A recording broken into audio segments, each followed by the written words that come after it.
Question 1. Topic: Redistricting and gerrymandering in a high-stakes environment where multiple challenges arise due to rapid demographic shifts. A state legislature is responsible for redrawing congressional district maps after a recent census. A lawsuit is filed alleging that the new district boundaries unfairly dilute the voting power of a minority group, despite the districts appearing compact and contiguous. The plaintiffs argue redistricting violates the Voting Rights Act and the Equal Protection Clause. Based on precedent, which factor is most critical in determining whether the redistricting plan constitutes illegal racial gerrymandering? A. Whether the newly drawn districts maintain equal population distribution across all districts. B. Whether race was the predominant factor in drawing district boundaries, overriding traditional redistricting criteria. C. Whether the state legislature had partisan motivations in designing the district boundaries. D. Whether the minority group has historically faced challenges in voter turnout rates. Answer: B. Whether race was the predominant factor in drawing district boundaries, overriding traditional redistricting criteria. Explanation: under Shaw v. Reno 1993 and Miller v. Johnson 1995, the U.S. Supreme Court ruled that racial gerrymandering occurs when race is the dominant factor in drawing district lines rather than traditional redistricting principles like compactness and contiguity, while equal population distribution is a legal requirement under Westbury v. Sanders 1964. It does not determine racial gerrymandering. Partisan motivations, C, may influence redistricting, but courts have generally found partisan gerrymandering, while controversial, is not unconstitutional per Rucho v. Common Cause 2019. Historical voter turnout, D, does not establish a claim under the Voting Rights Act of 1965, which focuses on whether a minority group's voting power is intentionally diluted. Courts assess whether race was the predominant factor, making B the correct answer. Question 2. Topic: Campaign finance and election spending while managing a hybrid approach where timing issues affect campaign advertisements. A candidate running for U.S. Senate is considering accepting contributions from a super PAC that supports their platform. However, the Federal Election Commission (FEC) warns that direct coordination between the campaign and the super PAC could violate campaign finance laws. Under current regulations, which of the following activities would most likely constitute illegal coordination between the campaign and the super PAC? A. The super PAC independently produces and airs ads supporting the candidate without consulting the campaign. B. The candidate publicly states policy positions, which the super PAC then promotes in its advertisements. C. A former campaign advisor who recently left the campaign begins working with the super PAC on media strategy. D. The super PAC and the campaign communicate privately to discuss ad placement and messaging strategy. Answer: D. The super PAC and the campaign communicate privately to discuss ad placement and messaging strategy. Explanation: under the Bipartisan Campaign Reform Act, McCain-Feingold Act 2002, and Citizens United v. FEC 2010, super PACs can raise and spend unlimited funds but must remain independent of candidates' campaigns. Option A is legal because the super PAC operates independently. Option B is also permissible as public statements do not constitute coordination. Option C is more complex.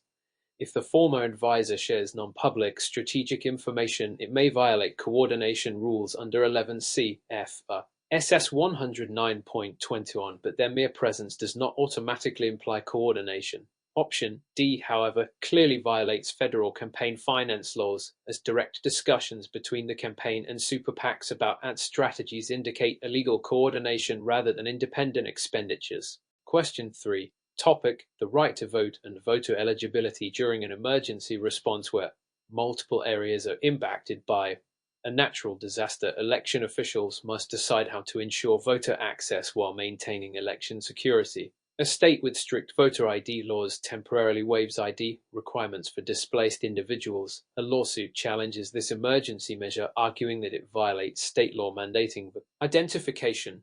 How is the court most likely to rule in this case based on constitutional principles and legal precedents? A. The court will likely uphold the waiver because the fundamental right to vote outweighs state ID requirements in an emergency.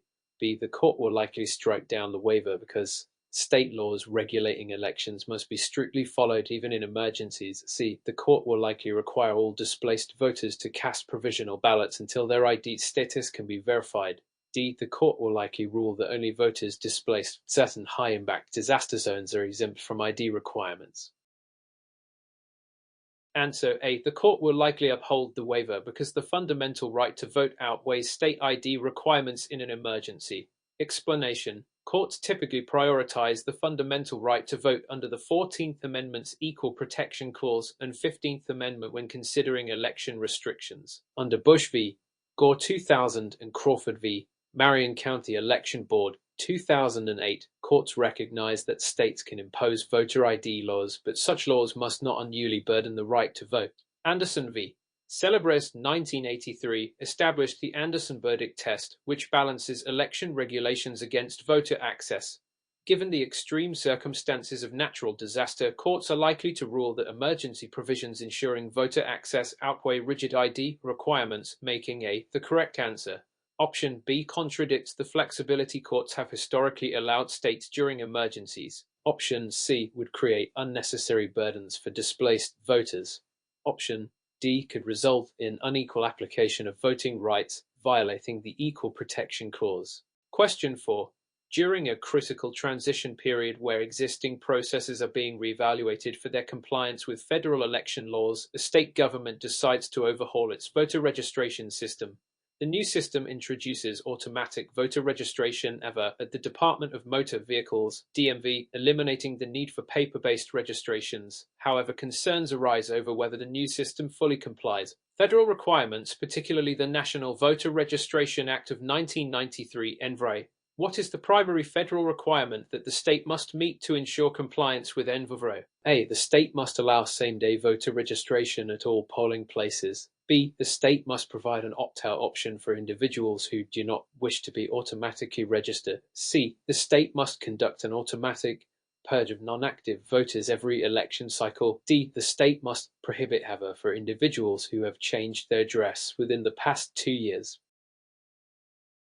Answer. B. The state must provide an opt-out option for individuals who do not wish to be automatically registered. Explanation. The National Voter Registration Act of 1993 (NVRA), also known as the Motor Voter Law, was designed to increase voter registration and maintain fair voter rolls.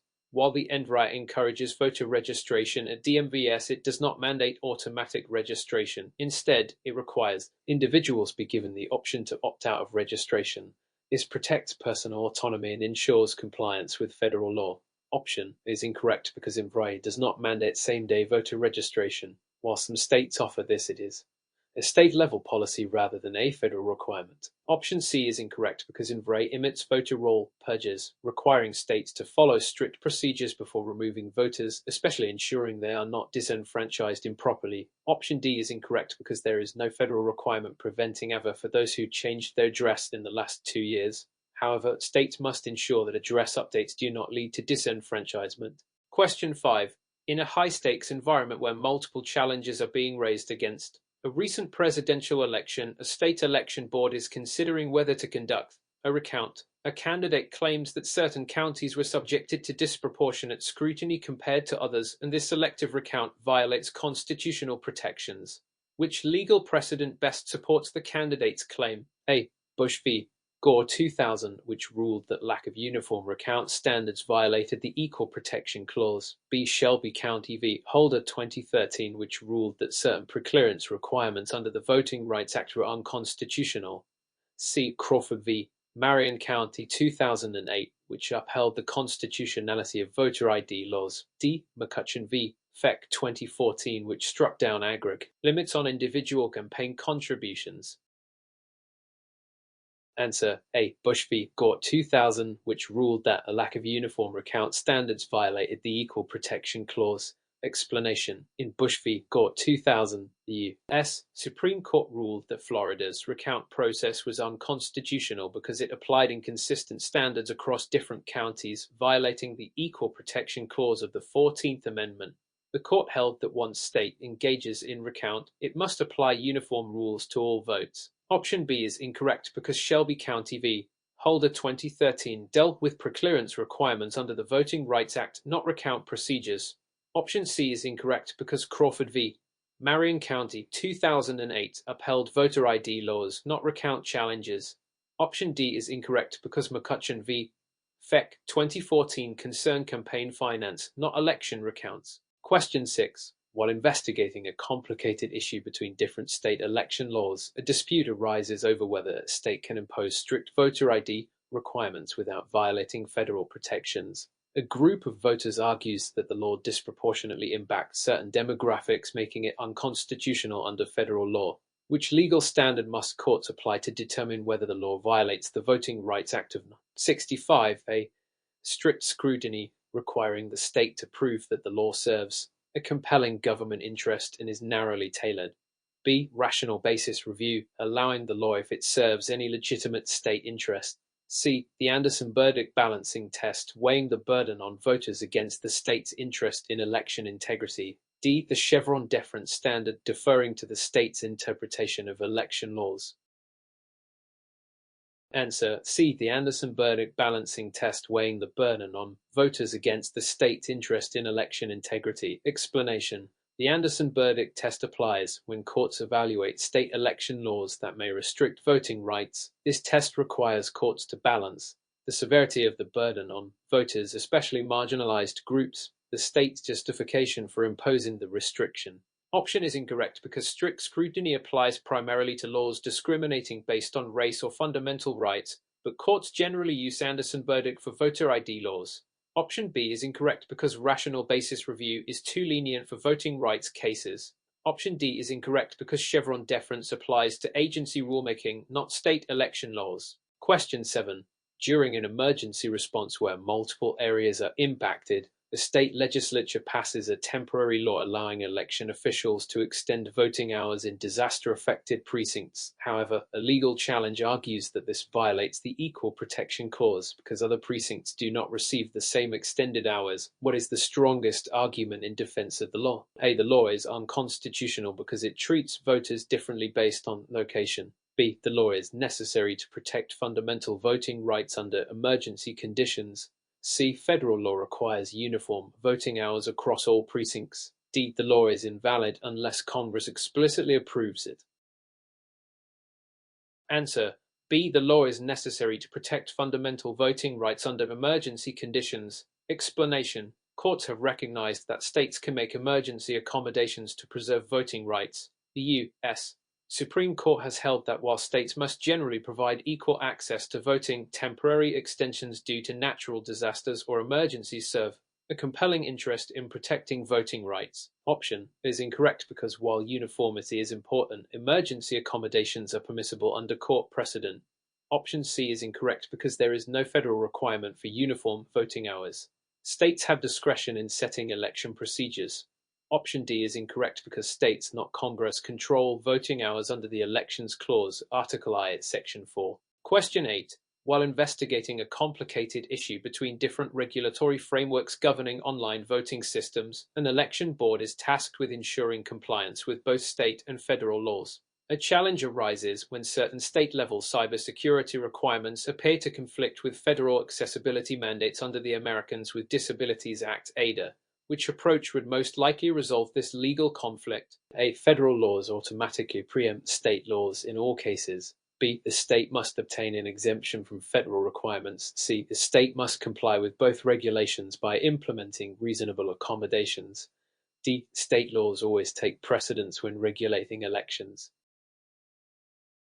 Answer: C. The state must comply with both regulations by implementing reasonable accommodations. Explanation: federal law, including the ADA, requires that voting systems be accessible to individuals with disabilities. However, states may also impose cybersecurity requirements to protect election integrity. When legal conflicts arise, courts generally require that both sets of regulations be harmonized, meaning that the state must find a way to meet both security and accessibility requirements simultaneously. Option is incorrect because federal preemption does not automatically override state election laws unless there is a direct and irreconcilable conflict. Option B is incorrect because the ADA does not offer broad exemptions for state election laws. Option D is incorrect because state authority over elections is subject to federal law, particularly in areas like accessibility and civil rights. Question 9. When implementing backup procedures across various voting districts, an election commission must ensure that alternative paper ballot systems are available in case electronic voting machines fail. What is the primary legal standard that governs the use of paper ballots in federal elections? A. The Help America Vote Act, however, mandates that paper ballots be available in all elections. B. States must only provide paper ballots if electronic systems fail on election day. C. Federal law requires that paper ballot records be maintained for accounts and audits. D. The U.S. Constitution explicitly mandates paper ballots for all federal elections. Answer: C. Federal law requires that paper ballot records be maintained for recounts and audits. Explanation: the Help America Vote Act, however, of 2002 encourages the use of electronic voting but also mandates that voting systems produce a permanent paper record for audits and recounts. While states are responsible for setting their own voting procedures, federal law requires that election systems allow for verification through paper records. Option is incorrect because however does not require paper ballots for all elections, only that electronic voting systems provide a paper record. Option B is incorrect because some states use paper ballots as a primary system and others provide them as a backup, but federal law does not limit their use only to emergencies. Option D is incorrect because the U.S. Constitution does not specify voting methods, leaving that authority to the states. Question 10.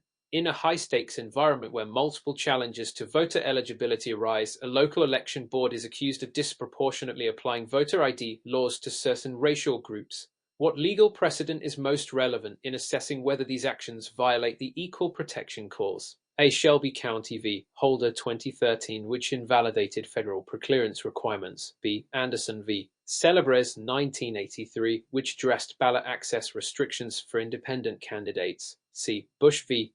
Gore 2000, which ruled that inconsistent recount procedures violated equal protection. D. Crawford v. Marion County 2008, which upheld voter ID laws but acknowledged the potential discriminatory application.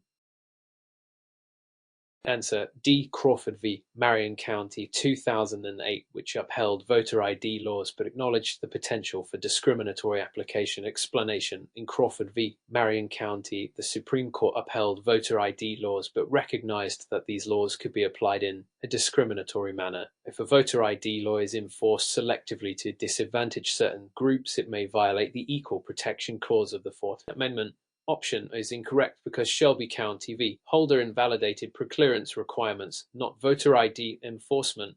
Option B is incorrect because Anderson v. Celebres dealt with ballot access, not voter ID discrimination. Option C is incorrect because Bush v. Gore focused on recounts, not voter ID laws. Question 11. During a comprehensive review of a process that needs improvement in election security, officials are evaluating methods to enhance the integrity of absentee voting. Which of the following strategies would best balance security with accessibility? A. Eliminating absentee voting to prevent fraud. B. Requiring all absentee ballots to be notarized before submission. C. Implementing ballot tracking systems and signature verification. D. Mandating that absentee voters appear in person at least once before voting. Answer: C. Implementing ballot tracking systems and signature verification. Explanation: election security improvements must maintain both integrity and accessibility. Ballot tracking systems allow voters to monitor the status of their ballots, ensuring transparency and reducing fraud risk. Signature verification helps confirm voter identity while preserving accessibility for those unable to vote in person. Option is incorrect because eliminating absentee voting would disenfranchise voters, particularly those with disabilities, military personnel, and overseas voters. Option B is incorrect because notarization can create an undue burden, making absentee voting difficult for many. Option D is incorrect because requiring in-person appearances would undermine the purpose of absentee voting. Question 12. In a multi-location scenario where consistency requirements are crucial for vote tabulation, election officials must decide how to standardize counting procedures. Which approach is most effective in ensuring uniformity across all precincts? A. Allowing local election officials to establish independent counting procedures. B. Mandating uniform training and the use of federally certified voting equipment. C. Permitting each jurisdiction to use different tabulation methods as long as results are verified. D. Requiring only hand-counted ballots to eliminate machine errors.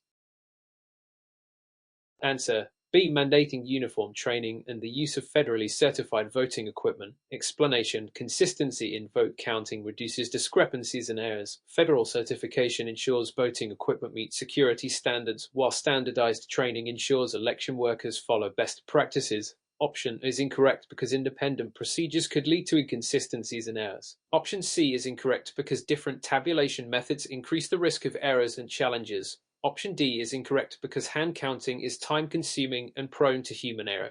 Question 13. While analyzing the root causes of sequential problems in voter registration, officials discover that certain communities experience disproportionate rejections due to outdated address verification processes. What is the most effective solution? A. Removing all address verification requirements to simplify registration.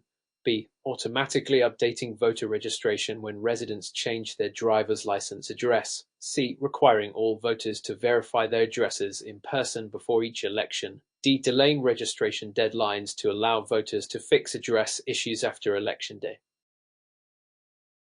Answer: B. Automatically updating voter registration when residents change their driver's license address. Explanation: many states use automatic voter registration AVA, which updates voter information when individuals change their address with the DMV. This reduces errors and ensures accurate registration records.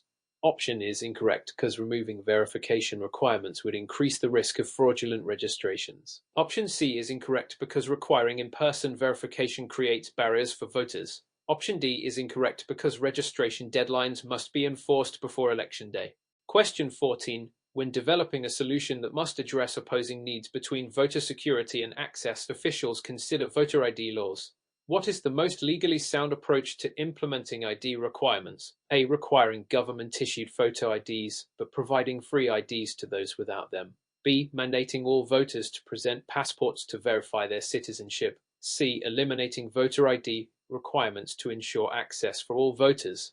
D. Allowing only property owners to vote without an ID. Answer: A. Requiring government-issued photo IDs, but providing free IDs to those without them. Explanation: voter ID laws are upheld as constitutional when they do not create undue burdens on voters. Providing free IDs ensures compliance while maintaining accessibility. Option B is incorrect because requiring passports is unrealistic, and many citizens do not have one. Option C is incorrect because eliminating ID requirements raises security concerns. Option D is incorrect because limiting voting to property owners is unconstitutional. Question 15. In a situation where formal requirements conflict with evolving technology in elections, what is the best approach for ensuring secure online voter registration? A. Using blockchain technology to encrypt voter data.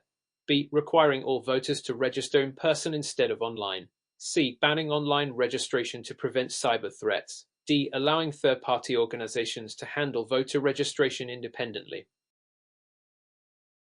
Answer: A. Using blockchain technology to encrypt voter data. Explanation: blockchain provides a tamper-resistant, secure way to store voter registration data, protecting it from cyber threats. Option B is incorrect because in-person registration creates barriers for many voters. Option C is incorrect because banning online registration ignores technological advancements. Option D is incorrect because third-party organizations introduce security risks. Question 16. During an emergency response where multiple areas are impacted by a natural disaster on Election Day, what action should election officials prioritize? A. Extending polling hours and allowing provisional ballots. B. Cancelling the election and rescheduling it after the disaster. C. Only allowing unaffected areas to proceed with voting. D. Relying on mail-in ballots exclusively to ensure voter participation. Answer: A. Extending polling hours and allowing provisional ballots. Explanation: in disaster scenarios, election officials should maximize access by extending polling hours and allowing provisional ballots for displaced voters. Option B is incorrect because federal elections cannot be postponed arbitrarily. Option C is incorrect because it disenfranchises affected voters. Option D is incorrect because not all voters can rely on mail-in ballots. Question 17. While updating traditional approaches where interconnections between state and federal elections exist, officials must decide how to ensure compliance with both. Which principle applies? A. Federal election laws set minimum standards, but states can impose stricter rules. B. States can ignore federal election laws if they conflict with local regulations. C. Federal law dictates every aspect of state elections. D. States must adopt uniform election laws nationwide. Answer: A. Federal election laws set minimum standards, but states can impose stricter rules. Explanation: the U.S. Constitution grants states the authority to regulate elections, but federal laws set minimum protections. E.g., Voting Rights Act. Option B is incorrect because states must comply with federal law. Option C is incorrect because states have flexibility in many aspects of elections. Option D is incorrect because each state has different election laws. Question 18. In a high-stakes environment where multiple challenges affect voter participation, what is the most effective policy to increase voter turnout while maintaining election security? A. Implementing automatic voter registration and same-day registration. B. Eliminating mail-in ballots to prevent fraud. C. Requiring voters to provide 2 forms of ID before casting a ballot. D. Restricting early voting to only the week before election day. Answer: A. Implementing automatic voter registration and same-day registration. Explanation: automatic voter registration increases participation by reducing barriers to registration, while same-day registration ensures that last-minute eligible voters can still cast their ballots. These measures do not compromise security when proper verification methods are in place. Option B is incorrect because mail-in ballots are essential for many voters, including military personnel and the disabled. Option C is incorrect because requiring multiple IDs can create unnecessary barriers. Option D is incorrect because restricting early voting limits flexibility for voters. Question 19. While analyzing the root causes of sequential problems in election recounts, officials discover that inconsistencies arise due to varied counting procedures across jurisdictions. What is the best approach to resolving this issue? A. Mandating a uniform, standardized recount procedure for all elections. B. Allowing each jurisdiction to determine its own recount method. C. Banning electronic recounts in favor of hand recounts only. D. Relying solely on machine recounts without human oversight. Answer: A. Mandating a uniform, standardized recount procedure for all elections. Explanation: a standardized recount procedure ensures fairness, transparency, and consistency in elections. Uniformity reduces disputes and strengthens public confidence. Option B is incorrect because varied recount methods can lead to disputes. Option C is incorrect because hand recounts are slow and prone to human error. Option D is incorrect because machine recounts alone cannot verify voter intent in all cases. Question 20. During an emergency response where multiple areas are impacted by a cyber attack on election infrastructure, what should officials prioritize? A. Shutting down all voting systems and delaying the election. B. Implementing a contingency plan using paper ballots and manual verification. C. Switching to online voting to bypass compromised systems. D. Ignoring the attack unless there is evidence of altered votes. Answer: B. Implementing a contingency plan using paper ballots and manual verification. Explanation: having a backup system with paper ballots ensures elections can continue even if electronic systems are compromised. Manual verification adds an extra layer of security. Option is incorrect because delaying an election could violate laws and disrupt democracy. Option C is incorrect because online voting introduces new security risks. Option D is incorrect because cyber attacks should be addressed immediately, not reactively. Question 21. When improving a process that shows unexpected results in voter registration, officials find that thousands of eligible voters have been mistakenly removed from the rolls. What is the best solution? A. Immediately reinstating all removed voters without review. B. Implementing better voter list maintenance with advanced notification to affected voters. C. Banning all voter roll purges to prevent errors. D. Requiring removed voters to provide multiple forms of proof before reinstatement. Answer: B. Implementing better voter list maintenance with advanced notification to affected voters. Explanation: regular voter list maintenance is necessary, but affected voters must be notified and given time to correct errors. Transparency in this process prevents disenfranchisement. Option is incorrect because some removals might be legitimate. Option C is incorrect because voter roll maintenance prevents fraud and removes ineligible voters. Option D is incorrect because excessive proof requirements create unnecessary barriers. Question 22. In a situation where resource allocation becomes a concern in election security, what is the most effective strategy to ensure all areas receive adequate funding? A. Allocating election funds only to high turnout districts. B. Prioritizing federal funding for jurisdictions with outdated voting equipment. C. Allowing local governments to determine funding without oversight. D. Reducing spending on election security to lower costs. Answer: B. Prioritizing federal funding for jurisdictions with outdated voting equipment. Explanation: ensuring all voters have access to secure, modern voting equipment is a priority. Federal funding should be allocated where security risks are highest. Option B is incorrect because all districts deserve fair resources. Option C is incorrect because local governments may lack oversight for equitable distribution.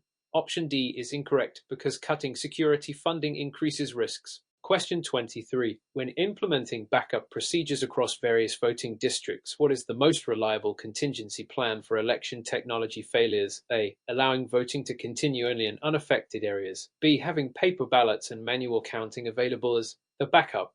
C. Delaying elections until technology issues are resolved. D. Relying solely on voter affidavits in case of machine failures.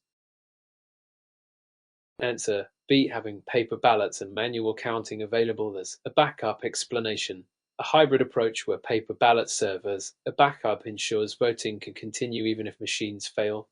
This method is widely recommended in election security protocols. Option is incorrect because all voters must have equal access to voting. Option C is incorrect because elections should proceed as scheduled. Option D is incorrect because voter affidavits cannot replace actual ballots. Question 24. During a seamless transition where continuity must be maintained in election procedures, what is the most critical aspect to focus on? A. Minimizing changes to existing election processes while improving security. B. Implementing sweeping changes to all voting laws immediately. C. Eliminating all previous procedures in favor of new technology. D. Letting local jurisdictions decide whether to adopt new election processes. Answer: A. Minimizing changes to existing election processes while improving security. Explanation: gradual improvements help avoid confusion among voters and election officials. Stability builds trust in the system.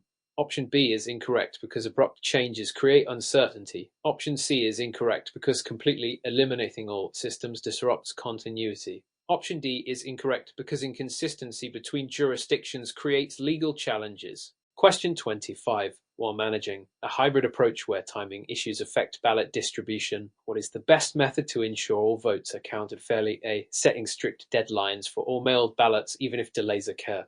B. Allowing ballots postmarked by election day to be counted. C. Rejecting all ballots that arrive after election day, regardless of circumstances. D. Permitting late ballots only if they come from military voters. Answer: B. Allowing ballots postmarked by election day to be counted. Explanation: postmarked deadlines account for postal delays while maintaining fairness. This ensures ballots mailed on time are still counted. Option is incorrect because strict deadlines can disenfranchise voters affected by mail delays. Option C is incorrect because it disregards legitimate delays. Option D is incorrect because fairness should apply to all voters, not just military members. Question 26. In a high-pressure situation where multiple jurisdictions have different voting technologies, what is the best strategy to ensure uniform election security? A. Mandate a single voting system for all states to use. B. Require paper ballot backups for all electronic voting machines. C. Allow each state to determine its own security measures without federal oversight. D. Eliminate electronic voting and require hand-counted ballots only. Answer: B. Require paper ballot backups for all electronic voting machines. Explanation: requiring paper ballot backups ensures that in case of electronic failures, cyber attacks, or recounts there is a verifiable and auditable record of each vote. This approach balances security with flexibility across jurisdictions. Option is incorrect because the U.S. Constitution gives states control over elections, making a single mandated system impractical. Option C is incorrect because without minimum security standards, some states may have vulnerabilities. Option D is incorrect because while paper ballots are important, electronic systems can increase efficiency and accessibility for voters. Question 27. During an ongoing evaluation where unexpected security vulnerabilities emerge in voter registration databases, what is the most effective way to prevent fraud and cyber threats? A. Shut down all online voter registration systems immediately. B. Require multi-factor authentication for voter registration and database access. C. Eliminate online voter registration and rely solely on in-person registration. D. Allow unrestricted access to voter registration databases for transparency. Answer: B. Require multi-factor authentication for voter registration and database access. Explanation: multi-factor authentication (MFA) adds an extra layer of security by requiring multiple forms of verification, e.g., password plus text message code. This reduces the risk of hacking and unauthorized access to voter records. Option A is incorrect because shutting down online systems can reduce accessibility for voters. Option C is incorrect because eliminating online registration disenfranchises voters, especially those in rural or underserved areas. Option D is incorrect because unrestricted access increases the risk of data breaches. Question 20. When addressing a critical issue where outdated voting machines pose a security risk, what is the most strategic investment to improve election security? A. Replacing outdated voting machines with modern systems that have a voter-verified paper trail. B. Continuing to use old machines since replacing them is too expensive. C. Switching entirely to online voting to eliminate hardware costs. D. Outlawing electronic voting machines and returning to hand-counted ballots only. Answer: A. Replacing outdated voting machines with modern systems that have a voter-verified paper trail. Explanation: new voting machines with paper trails ensure that votes are secure, auditable, and verifiable. This reduces the risk of malfunctions, hacking, and voter fraud. Option B is incorrect because outdated machines increase vulnerability to cyber threats and mechanical failures. Option C is incorrect because online voting introduces significant security risks and potential cyber attacks. Option D is incorrect because while hand-counted ballots have merits, electronic systems increase efficiency and accessibility. Question 29. While managing an unexpected increase in voter turnout, what is the best way to ensure all eligible voters can cast their ballots efficiently? A. Expanding early voting and implementing more polling locations. B. Capping the number of voters per polling place to avoid long lines. C. Limiting the number of voting machines to avoid security risks. D. Reducing early voting days to focus on election day logistics. Answer: A. Expanding early voting and implementing more polling locations. Explanation: expanding early voting and increasing polling places reduces wait times, prevents overcrowding, and ensures all voters can participate without unnecessary barriers.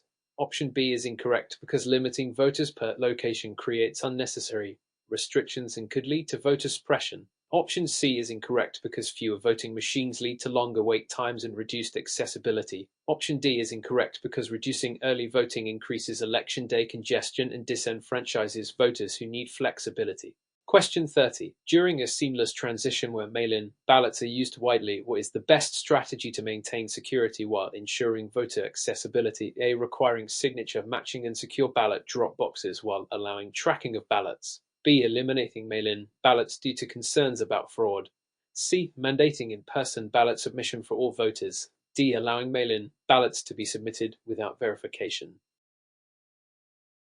Answer: A. Requiring signature matching and secure ballot drop boxes while allowing tracking of ballots. Explanation: signature matching ensures ballot authenticity, while secure drop boxes provide a safe and convenient way for voters to submit ballots. Tracking ballots enhances voter confidence in the process.